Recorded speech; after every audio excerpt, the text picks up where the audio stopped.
Very good. Oh, fantastic. There's, okay, you see all of them. Yes, good.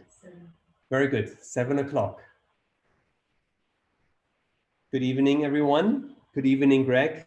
Thank you so much for joining us on Wolfi's Talks. Thank you, Wolfi. Thanks for having me on the show. Yes.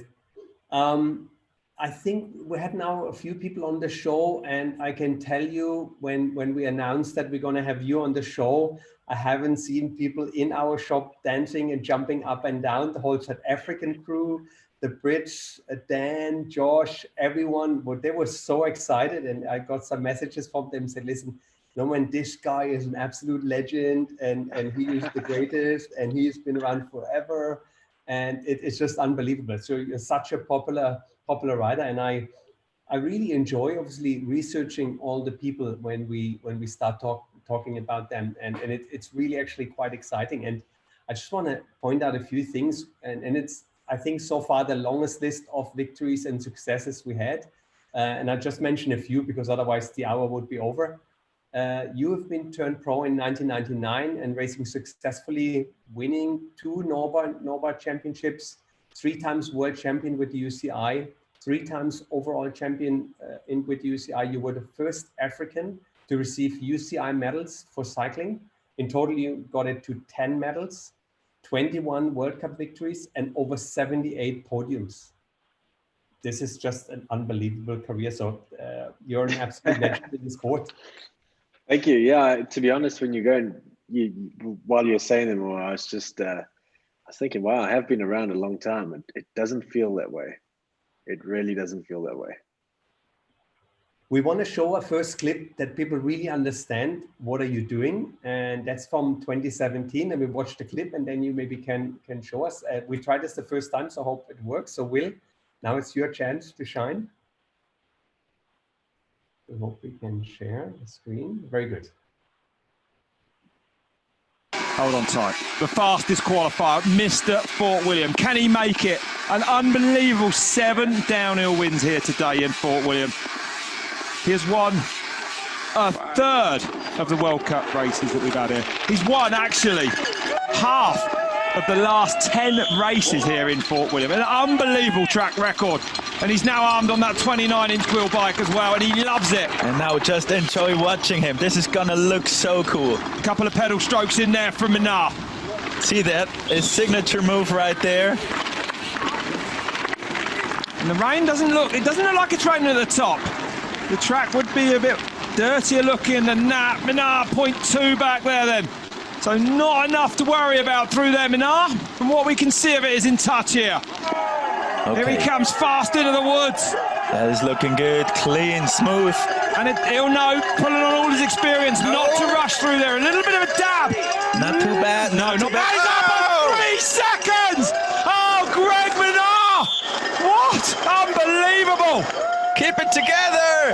Might have to deal with the rain down the bottom now, but I don't think that'll stop him either.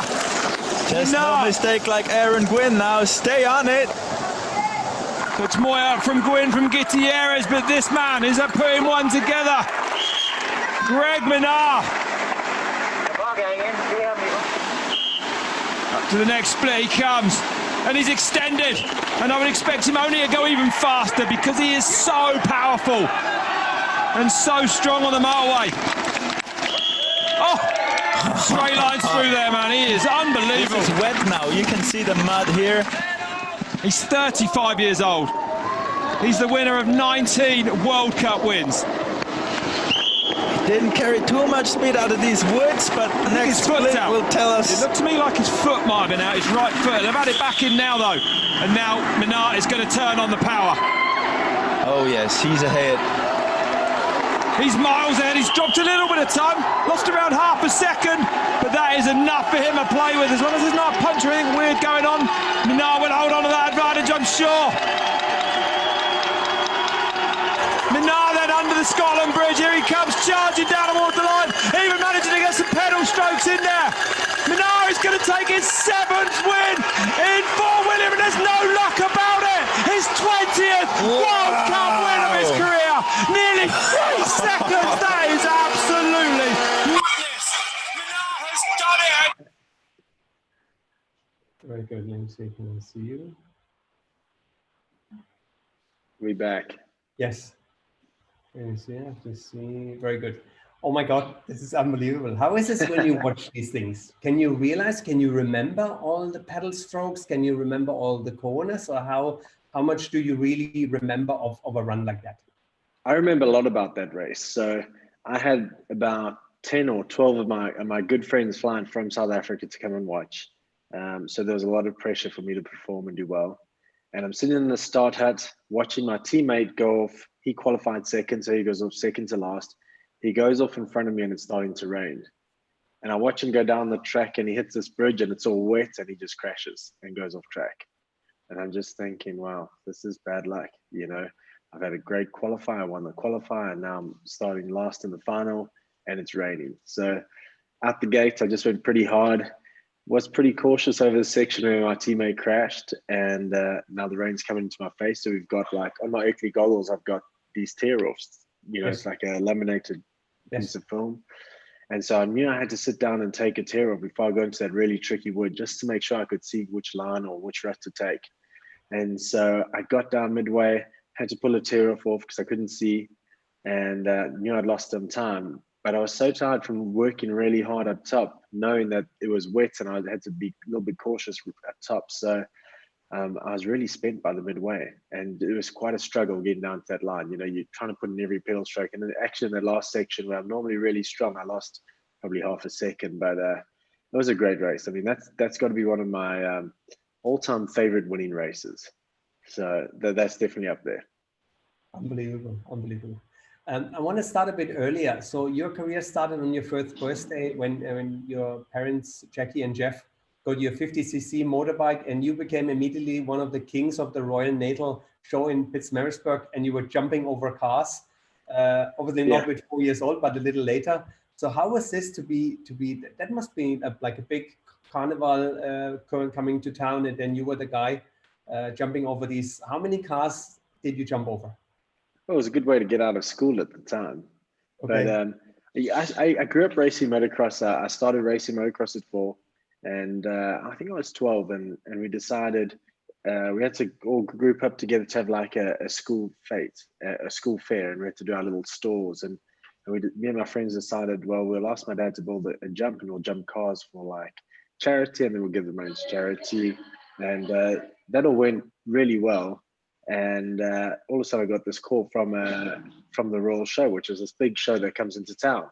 And the show came in and they asked me to do it. So I thought it was really cool. I was 12 at the time. So it wasn't at the Royal Show where I got up to 16 cars, but that was probably the highlight of my jumping car career on motorbikes. Wow. 16 cars lined up and you jump over. That's unbelievable. Yeah, well, it didn't seem too bad at the time, and but it's probably a little more risky than I realized. But at the time, I felt comfortable and it didn't bother me. I thought it was all right. And how's it? Was it your father Jeff who was agreeing with the bike, or is it your mom Jackie? She was against it, or how was that in the household when Dad gave you the present like a 50cc motorbike? I think it was more me. You know, my dad had taken me out to this park, and he had paid probably R2 or whatever it was for me to ride this motorbike, and I had to sit in the back, and so the kid had to ride the motorbike, and I was just like, that's not really good fun. You know, can I try ride the bike? And not allowed, wasn't allowed, and eventually I got convinced the guys that I could do a lap. So my dad was walking behind me holding this little bike, and I eventually managed to accelerate away from him and he couldn't keep up. So that's where it all started. My mom's never really been into the extreme side. She's very conservative. So riding motocross, she supported it, but never came and watched.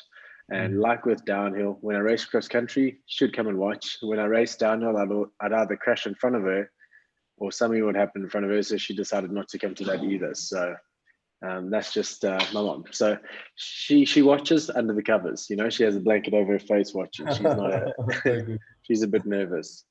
But motorbike and motocross is still something really close to your heart. So did the roof over Africa, or the roof of Africa, that was like a grueling enduro race. Can you tell us about this race? Yeah, so you know, growing up on motorbikes, I always felt like I'd like to do one of these popular events. So South Africa is really well known for like you have the Comrades Marathon, you have the Doozy Canoe Marathon, we have all these different one-day events, and one of the big ones is the Roof of Africa. And so I thought, well, I've got like a month to train. When I finish my World Cup season, I can go into a month of training and get ready for the roof. And the year before, I had a shoulder surgery, so I went and watched, and I kind of got a bit excited, and the bug kind of got to me. I thought, well, this is my chance. Let me do it the following year. So I did. I trained for a month and went out and did the roof. It was a great experience. I loved it. Fantastic, fantastic. So when you were a little boy and you started as well, I think cross-country racing and then downhill racing, and you were training or racing, who was the rider in your head? I think little Greg was riding his bike and you were thinking you pretend to be whom? Who was the rider who was your inspiration? So when I was a kid, I was still really into motorbikes. So I remember being 6, 7 years old. Motocross was my thing, but I used to love riding around the garden on my BMX. And the guys I used to look up to were motocross riders, like great South African rider Greg Albertine was one of my heroes growing up. Slowly, as I moved over to mountain biking, it was the guys like Nicholas Villiers, Steve Peets, and all of them. Fantastic. Did you meet any one of these people then? Obviously, you were riding with Steve Peet, but the motocross people, did you ever meet them and tell them that this was your inspiration for your amazing career? No, I haven't. But the good thing now on Instagram is I can follow him, and that feels pretty good. Very good. Yeah, very good. Fantastic. Your sister Bridget was very successful as well in downhill mountain biking. How long was she faster than you? She was faster than me for quite a while. Yeah. And she was actually the one that got me into racing. I was, I'm not really into watching sport. If it's maybe a rugby game in the afternoon, there's always, that's more the reason to hang around and watch rugby and maybe have a drink and a barbecue or a braai. But if I go somewhere and watch it, I just get really anxious, and I just feel like I should either be on the field or be on the track. I mean, I hate watching Formula One live because I feel like I want to get in the car and drive. So my sister was racing mountain bikes and I was racing motocross. So the weekends I wasn't racing motocross, I used to have to go watch her race mountain bikes. And then I'd be there with my BMX hanging out in the pits, and I'd be like, I'm just going to ride instead. So I entered my first race on a BMX just because I hate watching sport. Very cool. Very cool. Who do you think was your biggest inspiration to start a sport? Was your dad as well into mountain bike racing, or how did this all come along? My dad had to be a big inspiration. I mean, I grew up looking at a lot of images of him racing motocross.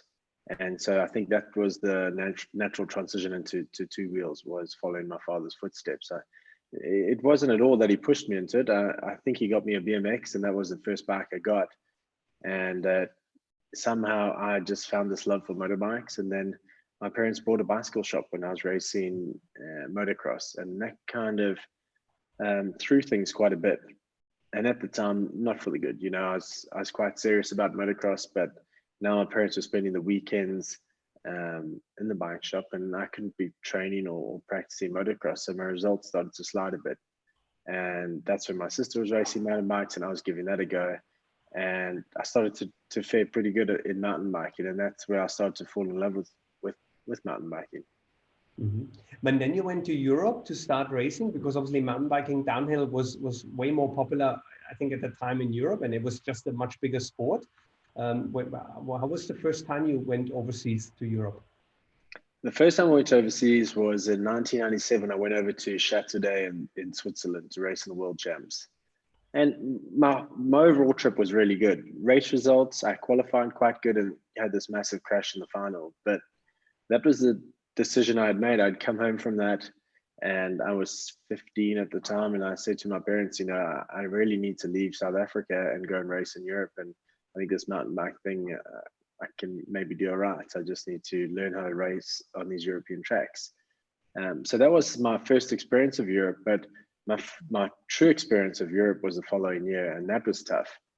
When you're going over with a team and you got all your friends around you, that's easy. That's just a holiday. But when you got to go and live in a new country and you got no friends or family with you, then it's tough. The cuisine is suddenly a bit harder. You just want to speak English. I mean, back then we couldn't do video call like we do now. We had no WhatsApp or Skype, so it was a lot harder back then. But I think family is very important. I saw some of the video clips, and you always feel, obviously, coming home, South Africa, Pietermaritzburg, coming home to your family. When you come home, what is your mama cooking for you? What's the main thing you ask her to do? She's got a great spaghetti bolognese. That's one of the first, but yeah, I still see a lot of my family. Unfortunately, my nephews live an hour away, but my nieces are pretty close, so they're always around. Very nice. Yeah, and I see they are big fans of yours. They follow you and they watch you on TV, and I know that's great. I think I'm like that naughty uncle when they always get spoiled. You know, if mom says you can't have chocolate and you're at my house, you get chocolate. You get everything you want. That's good. That's good. Pretty That's what much. uncles are for. Yeah, absolutely. Exactly. Yeah. So it's a good scapegoat for them. Yes. I asked the team to send me some questions, and one of the guys who was really excited is Stan, and he said, you're one of the people who had a lot of setbacks during his career, some injuries and things, but he said this guy is unstoppable. So I just want to speak a bit about racing. And do you think that your success is mainly talent, or is it really your hard work, the practice, the attention to details and everything like this? What do you think is the key of having such a long career? I would say I'm pretty competitive, very competitive actually.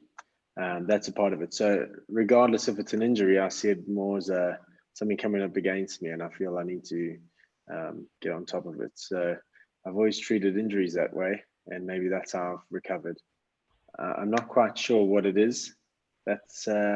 I'm sure there's a bit of talent in there, but I also feel I'm not very confident. So I'm not a very confident rider either. And I feel like when I'm on track, I maybe pay a little bit more attention to detail and trying to squeeze a little bit more out of my bike and out of the track than others, just because I feel like I'm not as quick as the others. So although it's possibly not the best thing to not be confident, it also makes you tick every box and make sure everything is running smooth. So I find that's probably one of my strengths.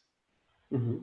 But I think humbleness is for sure something to keep strength. I think if somebody, a lot of times you see people getting a little bit too cocky, and then they're risking things or not preparing well. So I think it's for sure one of the strengths if you can prepare. And is your personality changing when you feel like you get into this race mode? You put the helmet on, and is there a certain ritual which you do before your race, and that just changes the Greg Minnaar to the Greg Minnaar we see now on talking to you right now? You seem fairly laid back, and then when you're in racing mode, what's changing? I get pretty serious into a race. I feel like a lot of pressure, and there's a lot of panic going on. Probably more panic going inside my head, making sure. And that's probably downhill racing. It's a tough sport. You know, it's not like we all starting on the same start line and I can see my competitors in front of me and I can just dig a little deeper to try and catch them. You know, we've got 2 days of training and qualifying, and I absolutely have no idea where my competitor is or who my competitor is or what line they are on track. So you have to be 110% on each part of your routine or race. So that makes it kind of difficult and makes it pretty stressful. So I think helmet on, it's pretty tense, and I feel it's like this mad hamster wheel just going, and everything's just it's manic. I think I'm a little bit more relaxed off the bike, but also I think in the race scenario, I think once that race or the first day of practice starts, I think I get zoned into race mode. And who do you think was your biggest competitor or the biggest nemesis in terms of motivation? And do you needed this motivation, or you had enough intrinsic motivation to be training every day and preparing yourself? Or was it important that you had somebody to aim for and somebody you felt was challenging you?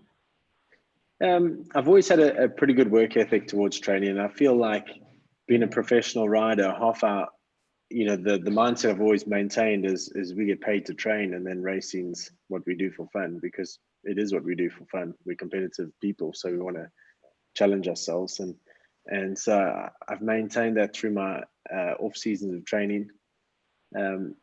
So yeah, I don't think I've struggled on that way, but it's definitely as I get older, it's tough to keep going out in those same training routes, and I'm having to mix things up a bit. Mm-hmm. Mm-hmm. You use other sports to keep fit. I know you like surfing, golf. You do a bit of running. Was golf a sport? Not really. Yeah, yeah. I thought I'd say it. Maybe for your flexibility, for your core strength, maybe a little bit in walking. Yeah. We trying to use it as some kind of excuse, but no, I think it's important to try and fit in all these different sports into it. I still ride motocross once a week, and I think that's really important for my strength and keeping my eye for speed. I try and surf as much as I can, normally once or twice a week, and that's just more relaxation and just getting your mind off things. We have an incredible animal, which is really big shark that lurks our waters, so it keeps your mind off everything. And when you're not looking for a wave, you're looking around you to see what's floating with you. Sharks. And golf is also just a thing that I'll try and fit in. I wish I was just better at golf. I'm just really not that good. And then it's the usual. I run quite a bit, road cycle, mountain bike, and gym. Those are the main four components to my training. Do you feel the surfing has helped you kind of for the balance and for the flow on the bike as well? No, it's probably hindered me just because it knocks my confidence as much as it does. It's one of those things where I feel like I'm almost like a professional when I roll in. I've got like really nice surfboards and really nice equipment, and I'm probably the most terrible surfer in the water, but that's like my absolute dream and passion. So, it's when I go for a ride and, I'll be on my amazing mega tower, Santa Cruz mega tower, and I'll come back and I'll just hang it up or, whatever. When I go surfing, I come back and I wash my boards and I like clean them up and polish them and put them back on the shelf, and they've got specific places so they don't get damaged with. I just come back from a ride and just lean the bike up and go.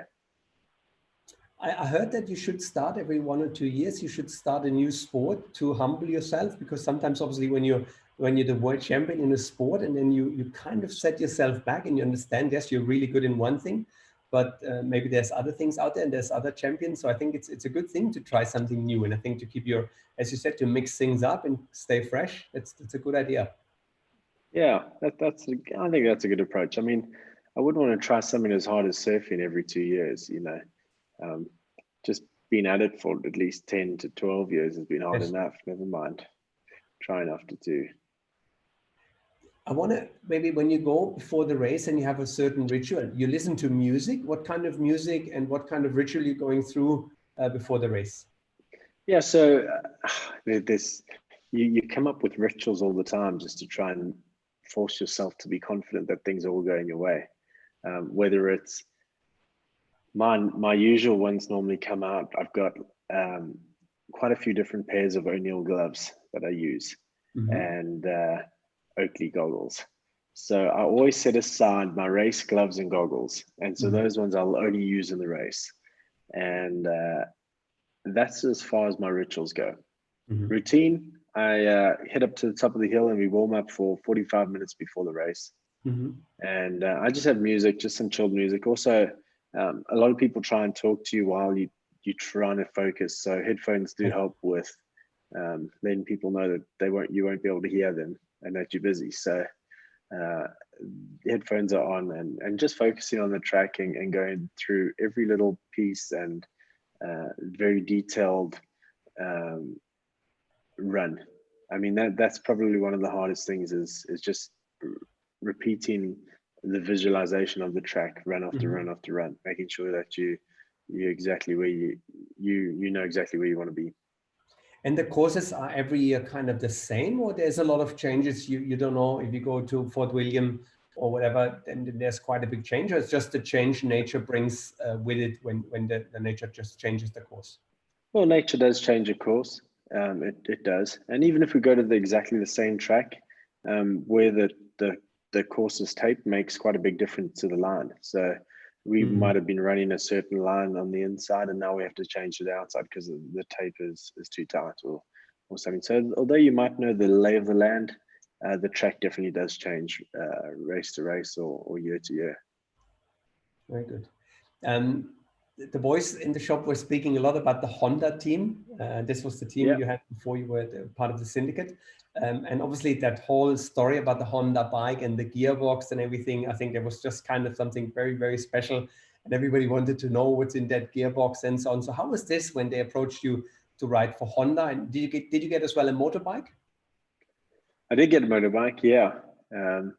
The Honda thing was great. It was an opportunity to learn and understand how such a great company has crafted some of the best machinery in the world. I mean, they've got great cars, they've got great motorcycles.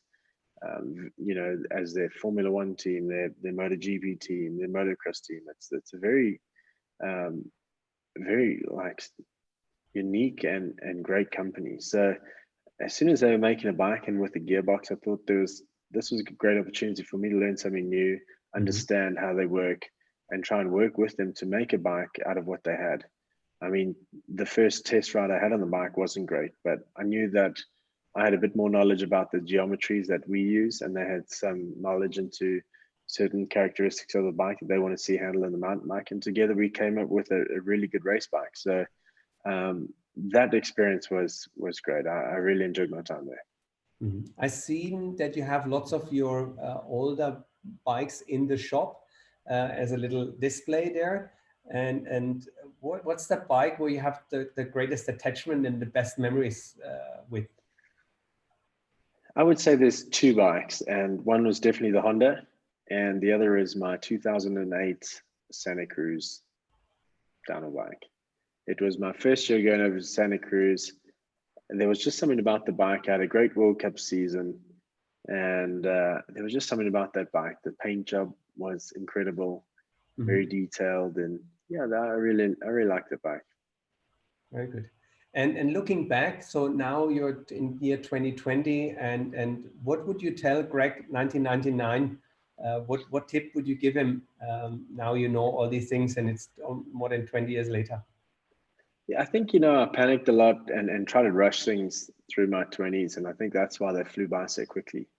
If something needs to be done, I try and do it right away, and I try and do more, and you just have to relax and things will work out. It's I wasn't quite sure. I remember trying to build up into business and everything else through my later 20s, trying to, who knows, you're supposed to finish racing when you're 30.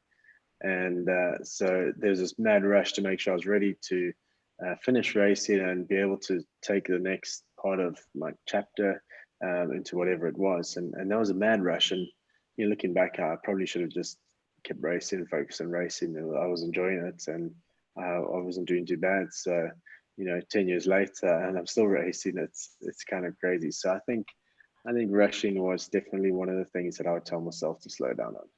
Very good, fantastic. Then you joined Santa Cruz and the syndicate team, and I think obviously that was kind of a dream team with Steve Peat, Nathan Rennie, Jason Breisland.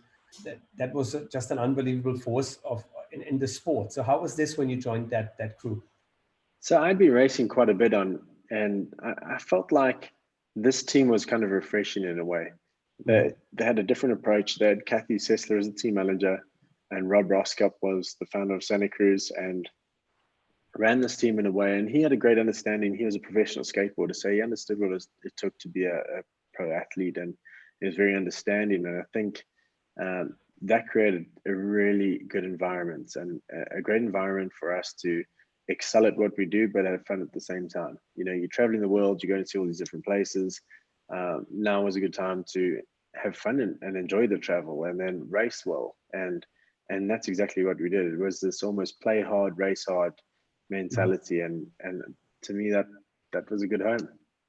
Very good, fantastic. There's like now 13 people or around 13 people in the team, and you have two young riders who are like, I think it's almost 15 years between you, and how much you can tell them about racing, and how much did you learn from them, how the young generation is racing. So how much mentorship is going for them back with all of you? Yeah, there's a lot, and I think that's why the syndicate is so successful. The riders do talk amongst each other. It's a unique sport. You're racing against the clock. You're not really racing against other athletes. If I can help my teammates go a bit quicker, or if they could help me, we could all be quicker on the race day. You know, you can follow someone and learn every single line, but if you can't put it together on the race day, it's another thing. So we've always worked well together. I've definitely learned a lot from them. You know, I come from an area where the bikes were set up really slow, rebound suspension, and it was completely different. They come from this area where it's really fast rebounding. So I've had to adjust my style to adapt with them at modern times. And, you know, I throw my experience across to them when I can. It's always hard and tricky at times, but we do. And I definitely do feel like I gain a lot from them. Very good. Yeah, I can imagine. That's the young. I can see this in our business. That's obviously the young generation brings a completely different story to the table, and I really enjoy this exchange with. We have 2 or 3 generations in the business, which is really nice. Yeah, fantastic. What do you think the teammates would say about you when they have to describe Greg in the syndicate? Oh, I don't know. I'm not too sure. It's you know, I come from this old era of racing where it was a massive party scene, and it was wild. I mean, you know, now there's not many people at the after party. It's kind of quiet after the race, and it's very professional. Where the era where I came from, it was completely the opposite. It was like you try and be professional as you can up to the race, and then after the race you just blow out and release your steam. So that's kind of that is a difference between generations. So I think as I'm calming down, it's you'll see the generation gap close. But yeah, I don't know what they'd say. It'd be pretty interesting. We should get them on Wolfi's talks. Yeah, get enough them. Say. Very good.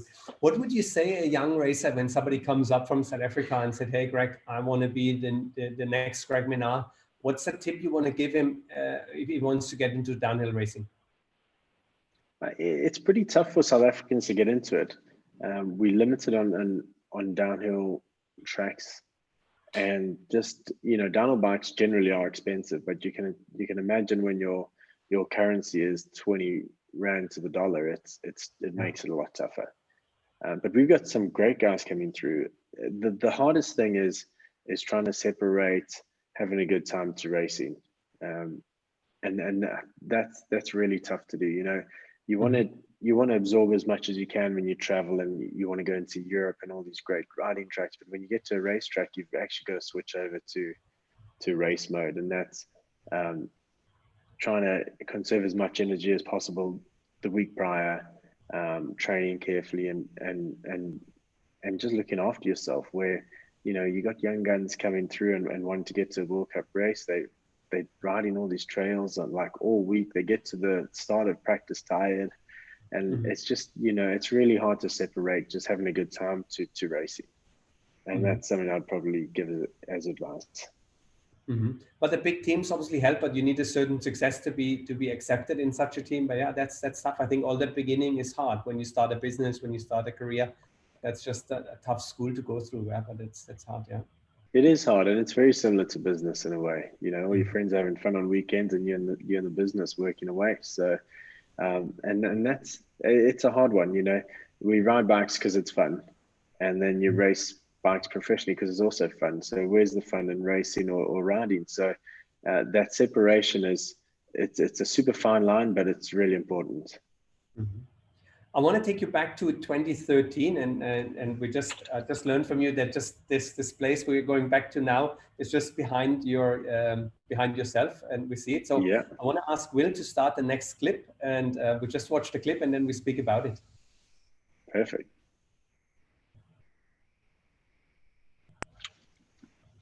Well, here it is then, everyone. Greg Minnaar, the #1 play on is by the reigning world champion, 2 times a world champion, and this is going to really test that time. Set by Mick Hanna. What can Greg Minnaar do here? Won here 12 months ago, the World Cup race here, and you've got a feeling, man, that under pressure, and Minnaar, probably the biggest race of his life here, world's on home soil, defending that world title. Fast there, mate, fast there, and he's fast in the split, #1 Nige, 1:47 the time for him. Oh, he didn't even touch that rock in the middle there. So Minnaar letting it roll on this top section. Minnaar he must know every single inch of this track, Rob. He's pedalling everywhere. He's got the speed, he's got the home crowd, he's got the pressure, he's got it all. He's running one of the lightest bikes in the race, Rob, 32.39 pounds apparently, that bike. He's running single ply tyres. Look how much speed he's able to carry into them tabletops. And cleverly not pedaling there, saving his energy perhaps for that big pedal in the middle. So I think this is going to be that time set by Mick Hanna. He's coming up to the second split now. 3 times a silver medalist as well, and he's never been out of the top 2 here on this track. 2 wins out of the 3 times the World Cup. Fast, Rob, he's pedaling in the berm. Oh, he's unbelievable. He's 0.866 back. Hanna's bottom section, no, perhaps beatable. Hanna fast into that turn there. What can Minnaar do? Pedaling, man. This guy, the determination, the crowd will lift Greg here. He can hear the home crowd shouting for him, and under pressure he just seems to get better. Tie line there, Nigel. Really tight into that bridge there. He's tired as well though, Rob. I think it's going to be a tall order to make up 0.8 of a second on Mick. Mick was tired, but so is Greg.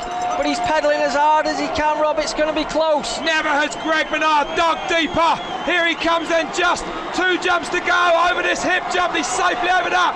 Just a step down. Through 1, he's not. Is he going to do it? He goes fastest. Oh, look at the time. 0.396 up.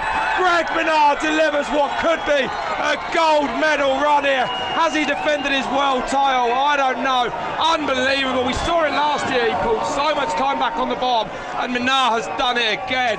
Incredible. Hanna's dream of being world champion is over. Look at that, Nigel. He was wild, Rob. He was laying it all on the line up there.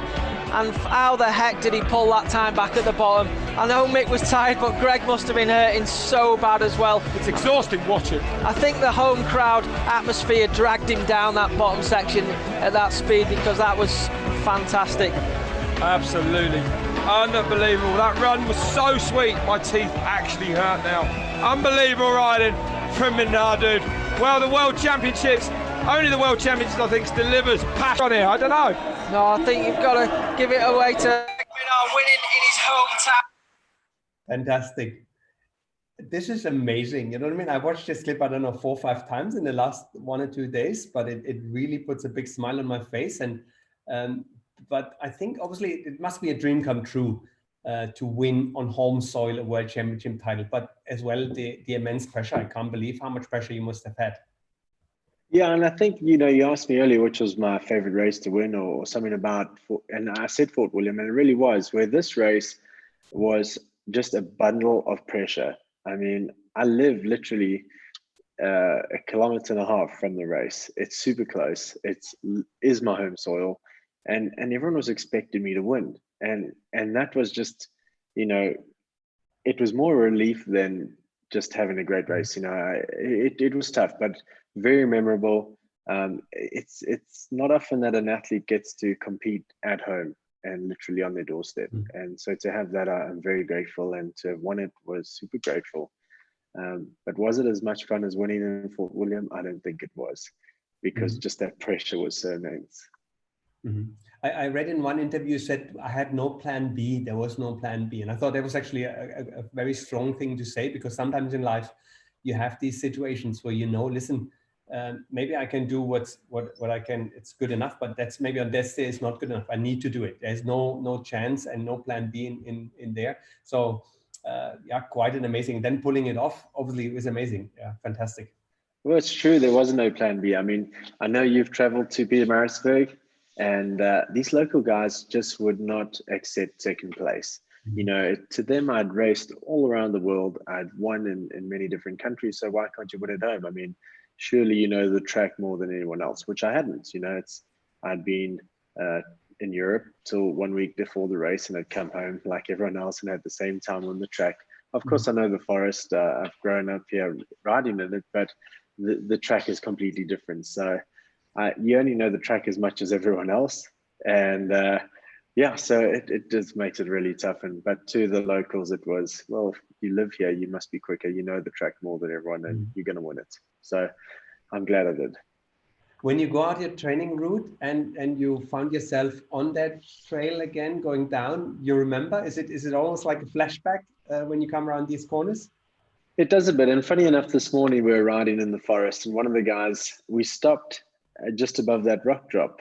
And one of the guys said, oh, in the world champs, I landed on the flat, and I couldn't actually remember.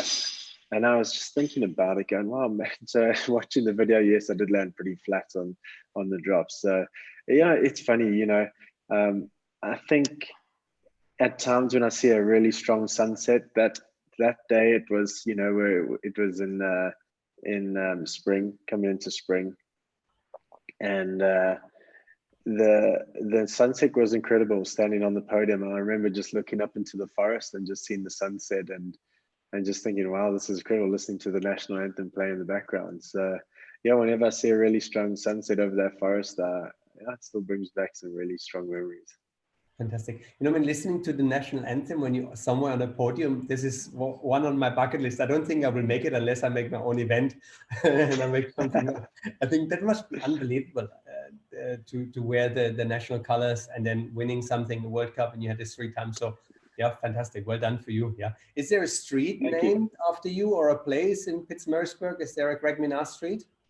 There's not, no. But I do believe in Fort William there is a Minnaar Street, and it has been proposed to council, and it apparently is going to be made. I'm not sure if it was true or rumor, but that I heard in Fort William. Very good, fantastic. I want to speak a bit about bike setup and how particular you are about this. And I have some technical questions from the guys. You've been obviously around for 20 years or more than 20 years in this sport. What do you think was the biggest invention, and what changed the sport in the biggest way? I think the wheel size definitely changed the way we think about bikes, and not necessarily because the wheel's bigger, we need to get a bigger wheel, but it also stretched the bikes out. And I felt like if you're trying to fit in a 29-inch wheel into a dual suspension mountain bike, you got to increase the wheelbase. And same when you went from 26 to 27. So the bikes have increased in stability, not necessarily because the wheels are bigger, but because the wheelbase have grown. So I think that wheelbase growth has probably been the greatest thing we've had. It's made us sit more centered in the bikes. It's allowed us to get the suspension to work better, and the bikes just fit a lot better nowadays than they did.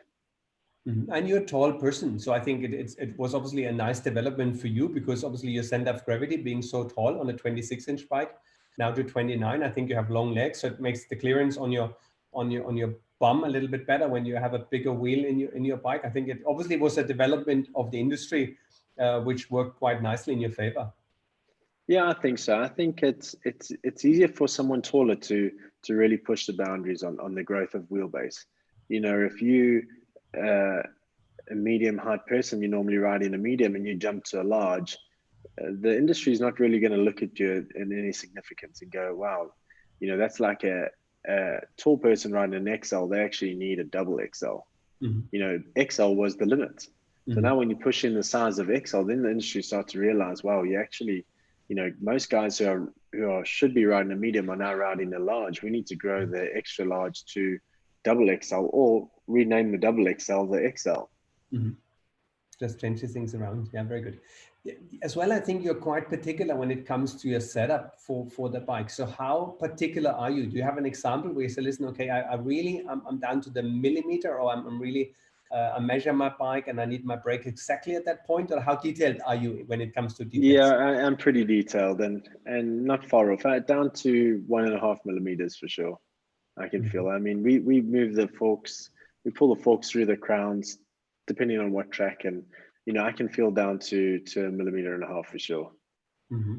Very good. And I do get tested. I've got a crazy mechanic who loves testing it. So yeah, Jason Marsh. we're pretty accurate. Yeah. Very good. So Jason said actually about you that he said he's a pretty handsome guy and he shouldn't ride a mullet. I think he has a quiff. He did say that. Yes. Did you try the mullet setup? What do you think? Or you run at the moment 29.29? I run 29.29. You know, my whole approach to the mullet I haven't felt like it's been on organic growth or growth from the industry. I felt the mullet came about by a rider who was disappointed that Santa Cruz had released a 29-inch bike. He ran his mouth off saying how bad 29-inch was, so he couldn't actually ride a 29-inch bike. And when he finally did, he had a big, strong pushback against riding a full 29, and then that was their way to deviate things to a mullet. and try and gain as much as they could from the 29, but just be a little bit different to save a bit of face.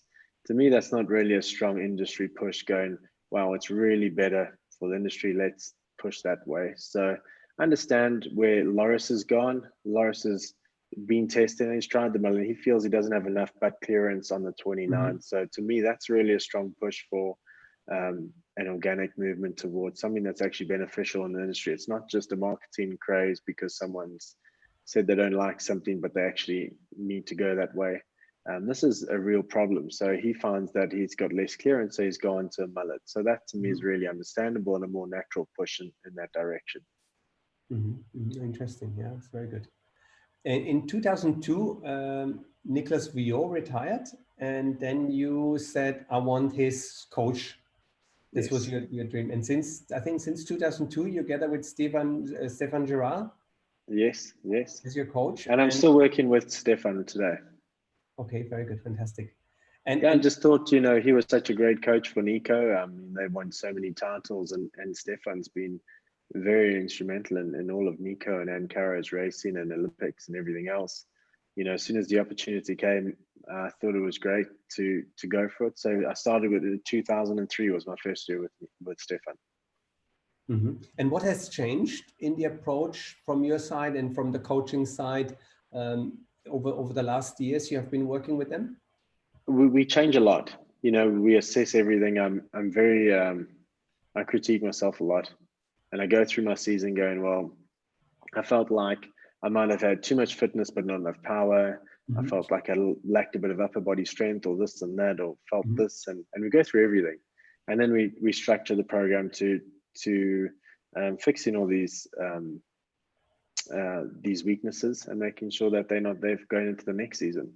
I find that I'll always have a weakness, and if you don't, then it's probably a good time to retire, because, you know, unless you're just on this winning streak season after season after season, until that happens, then maybe I need to keep adjusting till I get the right formula. So I always find that at the end of the season, I go through everything, go through my bike, figure out what I need to do going into the next season, and I do the same with my body. It's interesting. I had the pleasure to meet some of the Formula One riders while they were here in Abu Dhabi for the Grand Prix, and I met some of the coaches as well, because some of the riders were into cycling, and it was quite interesting to see how they mixed up the training in terms of football. And I know that Nico Rosberg had to go in a pool and dive and make math questions underwater, so to make these quick decisions. Under pressure of having no air, and obviously you have no air when you're pedaling hard and making these turns and twists and everything like this and making quick decisions. So I think it was quite interesting to see what kind of training they got for all these unbelievable quick reactions they have to have. And I think it's very similar to what you're doing. I think so. I'm not doing maths underwater, but it's maybe our version of training is slightly simpler. But that's an impressive routine to go through. Yes, and they did as well to play football before the race, just to put their mind off, or to just ease off, and in between training and stuff. So it was quite interesting to see that. Yeah, you spoke about partying, and obviously that's as well something that the boys were so excited. So I wrote down. Obviously, there's a lot of rumors about parties happen. So what's the craziest rumor you have heard about your parties, which is actually not true? Oh, there's plenty of those. No, there's a lot. Everything gets exaggerated. I'll stick to that. and what's a story people think is a rumor and it's a fact? Is there something you can is there something that you've heard that you want to ask me, rather? I heard that you borrowed once a motorbike from a guy in Sabi, and then you wheeled it up and down the road and finally ended up in the bar, parking it in the middle of the dance floor. Is there some truth in it or not? Oh, I don't know about that. That sounds a good one, though. It wouldn't surprise me, but I don't recall that one. But you remember that, or you see that it's changed a bit. So you said years back, it was more that obviously there was more of a party scene, and maybe with Steve Pete and all these guys. And now it has become a bit more serious. So the young generation is not partying as much anymore. Yeah, I think so. I think the sport's got a lot more serious. You know, it's right now it's in a great place with Red Bull Media and the TV coverage and the teams. There's a lot more teams out there. It's really more professional, and the times are a lot tighter. So, you know, everyone's got to neaten up their act on every kind of level. You know, I think back then the times gaps were bigger, so you had the opportunity to have a bit of fun after the race if you're racing the next weekend. Where now that, you know, if you're racing the following weekend, you need to be on your game soon after. I had a question from Dan. So because he's British and he's a big fan as well of Steve Peat. So who could drink more beer, Steve or you? Steve would probably drink more. He's very well trained. Yeah, he's definitely got a higher tolerance. Very good. Your dad opened a shop and it was two-wheel in, and now it's named Greg Minnaar Cycles. So are you actively working in the store when you're off season? People come to see you, they want to get the bike set up, they want to get a signature on their Santa Cruz bike? I'm pretty active in the shop, but more on the back end. It's very hard for me to be in the store and keep it consistent for the clients as well. So I do hang out there a lot when I am at home, but I don't know how to work the till, for the very reason that I don't want people to rely that they can come and hang out and I can serve them or help them out, because then I'm not there, then it kind of cuts the vibe a little bit. So I do hang out. We've got a little coffee shop there, and I spend some time there, and but I'm more involved on the back end of the shop than you know, selling bikes and very nice. on But bikes. I've seen some I do help a hand. You know, I do alleviate the staff when, you know, we're short staffed. I do jump in and help, but I think sometimes I'm more hassle than help. Very good. No, but it's a beautiful shop. I've seen some pictures of it, so very nice. Thank you. Do you have a funny or strange habit? I possibly do. Where's this going? No. Just a few questions we ask people if they have something, and it leads actually to something. Do you have a party trick? So when you're sitting around or you do something, you have something which you can show us, something you can pull off on a... No, I don't. No, not that I know of. No, I wish I did. Maybe this is something I need to work on in this off-season, a party trick. I have a party trick. I don't know if you can see it. Oh yeah. Yeah. No, I've never tried doing that. That's how I got my wife. What's the best party trick you've seen? I think mine is pretty good. No. Yeah. We've seen that somebody could make a chicken out of a what do you say? A napkin. Somebody could fold a chicken out of a napkin, which I thought was quite impressive. Is that a party trick? I think you sit on a table, and then obviously he said when the party starts and they all sit around and everybody is a little stiff, and he takes his what is it, this napkin and he folds it under the table, and then he pulls up a chicken, and that kind of eases in. I did think I had a party trick, and it was about 6 years ago. I have this group of friends that come and ride motorbikes for the weekend, and we were drinking in this pub, and I had all these bottles on top of this bar table, and I ripped the tablecloth out, and all these bottles just stayed there. And I was like, this is impressive. I've really got a talent. So we put more bottles on and more glasses and everything. I pulled the tablecloth off, and it was perfect. Nothing moved. So then I was like, well, we've got to keep going at this. So we put more glasses and a bar stool and something else. I pulled the cloth, and it was perfect. Nothing moved. So I was like, we must have had a bit to drink. So I said to a friend of mine, why don't you stand on the table and then I'll pull the cloth from underneath you. And I did. And he went down, and so did the table, and it was a mess. So party trick didn't work. Oh, but yeah, I did 3 times. Yeah, like this World Championships. Yeah. Very good. 4th time didn't work out good. I like that. Is there something on your bucket list you still want to achieve? I think on my bucket list, I need to add Dubai, because I've never come in and checked it out. Okay, that would be great. Yeah, and please. I think that's got to be one of them. If we can be of help in any sort of way, it would be really fantastic to see you. So I think, you know, I've never really had a bucket list, but I try and make lists and go along, and I'm a little bit more spontaneous. So something like this, I would say, let's create a bucket list and make a mountain bike ride in Dubai. Very good. Fantastic. Let's do this. This is really cool, and I'm sure Santa Cruz. We are the Santa Cruz partner for the region, so that would be obviously absolutely an honor if we have you here. Yeah, I think we should do that. Very instead good. of I think we should create a bucket list rather than adding things to one. Very good. If you had a time machine and you could go forward or you could go backwards, which direction would you like to go? I'd probably go backwards. Backwards, just to change some things, or to do it again, or Just to do it again. just to do it again. Maybe adjust things slightly. Okay. I've had, we were talking about some stories that whether they're true or false. I don't know if you heard the story about my Santa Cruz High Tower. No, please.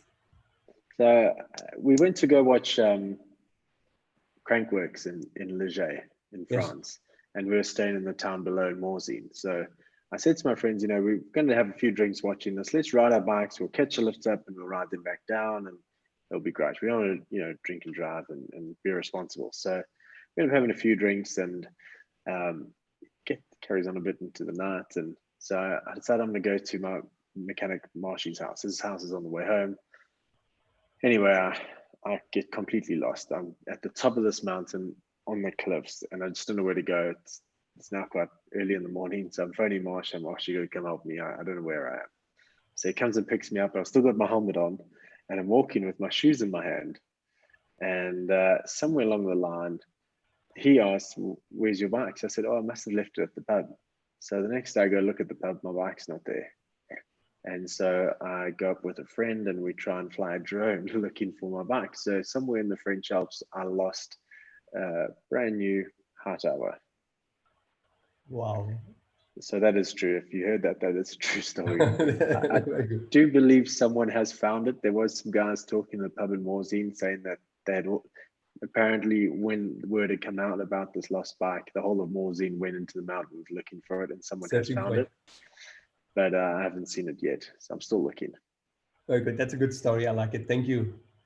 I have a few sentences I prepared, and I just want you to finish them for me. Okay, sure. A perfect day is? Starting with the surf and finishing with the mountain bike ride. Nice.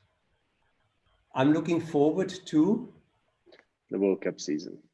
To start off again. Yeah, that's true. Yeah. I can ride my bike faster than? Your sister now? I can. I'm just trying to think of someone that I really want to be faster than. I'd say Loris Vergier. Very good. Keep things hot. It's too early to? Decide who's going to win the World Cup this year. Good. I really love when? Things go my way. Good. Good. Okay, now I have a few quick questions and I give you two options. On your braai, is there chops or boerewurst? Chops. Are you afraid of heights? Yes. Okay. Yeah. How is this possible? I mean, you're jumping over, I don't know, so many cars and stuff. And when does it start when you have fear of heights? I have fear of heights. Yeah, I don't know when it started, but I can't, I've tried to walk across Golden Gate Bridge. I can't walk across it. But I've ridden my bike across, no problem. I know that's a bit weird. Okay. In an airplane, from takeoff to landing, I absolutely just shit myself the whole time. My palms get all sweaty and yeah. So for someone who spends like 130,000 miles in the air a year, it's a little stress. Do you have tattoos? Do I have to what?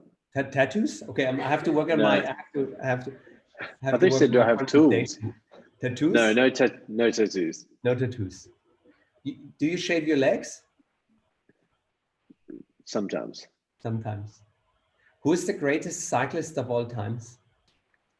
Oh, Greg LeMond. Greg LeMond. Okay, very good. Who is the biggest upcoming talent in downhill cycling?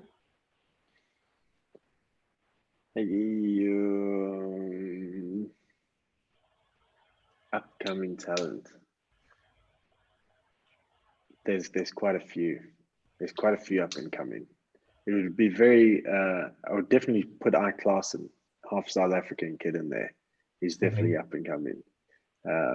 There's a lot. It would be hard for me to name them. There's too many. Okay, good.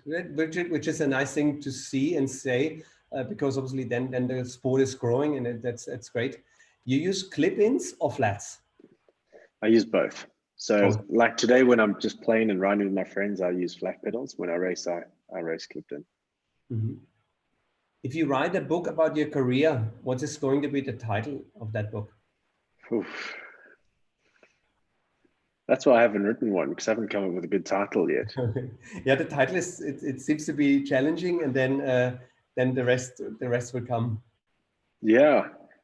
What would you call it? No, sure, no, yes, 50 Shades of Wolfi, maybe. Yeah, in the desert. Yeah, that could work. Yes. You have 50 a Shades favorite, of Greg. There we go. yeah, 50 Shades of Grey. Yeah, I think that's a top seller.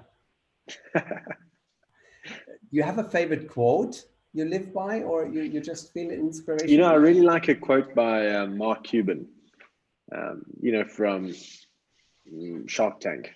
Yes. And Mark Cuban, in a quote, said that I think it was his father said to him, "Today's the youngest you're ever going to be, so live it." Mm-hmm. I think that's quite important, because we do get carried away trying to live life ahead of the age we actually are. Mm-hmm. I like that. Yeah, very good. What are you grateful for? Everything, absolutely everything. Very You good. know, I think it's right now we're going through a tough time, you know, Mm-hmm. worldwide, and not Mm-hmm. just in certain areas. I think, you know, and just to be able to do what we do and be able to be on the, you know, on Zoom chatting to you guys, I think we'd be grateful for a lot. Mm-hmm. Thank you. If you go to a karaoke bar, what song you gonna perform? If I go to a karaoke bar and I perform a song, I've really drank too much. It's a good time to go home. Come on, you lost the bike. I'm a terrible singer. Okay. And so if I am singing, I probably should have gone home. Okay, good. Good. If you choose holidays, it's in mountains or a beach? Beach, And if you wear speedos or shorts? shorts. Shorts. Was there a movie lately you watched and enjoyed a lot? Um, there was one, the one that stands out the most is Whiplash. Okay. And it's not a recent movie, but it's the second time I've watched it. So that's the one that comes to mind. Yeah, I would say that Whiplash.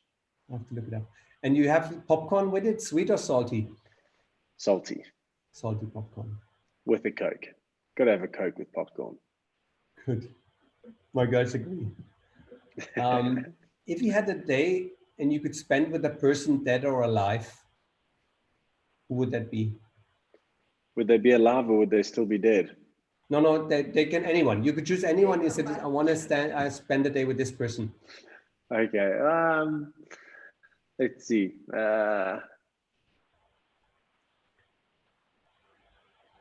I haven't really thought of that. There's not someone that I've like been stand out that I really would spend time with. Let's go with Elvis. I think that would have been an experience. Elvis? You know, yeah, considering he had to fly to Vegas to get a peanut butter and jelly sandwich, you know, this guy knew how to live life or to just blow a lot of money. So I think that would have been exciting. Very good. Fantastic. And what lessons cycling has told you about everyday life? Um, just to enjoy what you can, really. I think the biggest thing that's happened with this epidemic going around is when you can't do what you love so much. I think that's a really important lesson. You know, it's, you know, and I don't think it's only me that's noticing it. You know, I normally ride in this forest. I never bump into anyone else riding. Now we've just come out of lockdown of having 5 weeks of complete lockdown, not being able to leave the house, and now we're allowed 3 hours to ride or run in the morning, and that forest is just flooded with people. So Yes. I think we're all realizing that we've got to just slow down life a little bit and enjoy what we have around us. Okay, that's nice. Yeah, we see similar in Dubai that obviously people now appreciate this more. And I think hopefully your bike shop and your dad's bike shop is busy and you get lots of customers there, and it's nice to see that people really appreciate it. And I think it's nice to be in the sport, which we both love so much, to get people out there. That's true. Very true. Thank you. Greg, I think it was just an amazing hour, and we're over an hour already, and I don't want to take too much of your time. I want to be respectful about that. But please, it would be an absolutely honor, and I think my guys are already planning parties and planning karaoke and planning a mountain bike trip. I think that's already in motion as far as I'm concerned. But please, whenever you fly to Europe and you make a stopover in Dubai, that would be amazing. And thank you for your time. And I think you're really an absolute legend, and I really appreciate the time. Thank you, Wolfi. Thanks a lot for having me on the show, and to your whole team for putting it all together. And I definitely think we need to make this bucket list happen. Fantastic. Thank you so much. Thank you. Have a good... Thank you. Ciao. Thank you very much. Next Friday, we have as well another famous cyclist who was 4 times in the Giro Italia, 12 times in the Tour de France.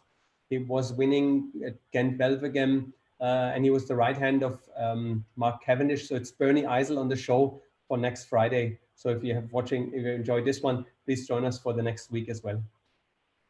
Greg, I thank you so much. Yeah, it was a great Thanks again. Thank you. Very good. Have a good evening. Thank you. Bye-bye.